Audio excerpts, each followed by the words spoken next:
Verse 12, rejoice and be glad, for your reward is great in heaven.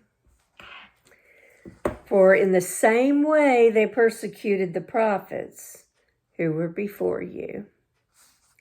Now, Jesus clearly described the way the disciples should respond to this kind of treatment, this persecution.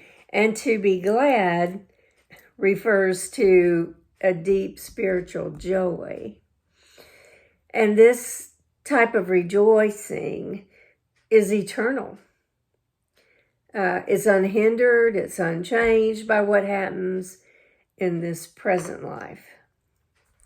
So, how can we rejoice when we're being insulted or persecuted or slandered?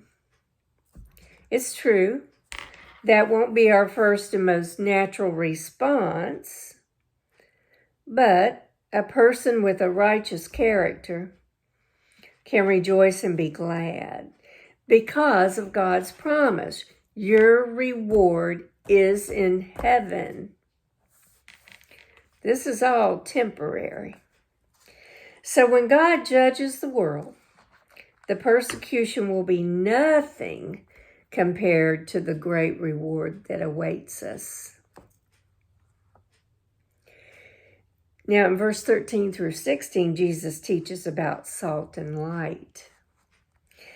In the ancient world, salt was used for flavoring, and it was used as a preservative. So instead of being made by evaporation, like the salt in salt water, the salt came mostly from the salt marshes in the areas that was southwest of the Dead Sea.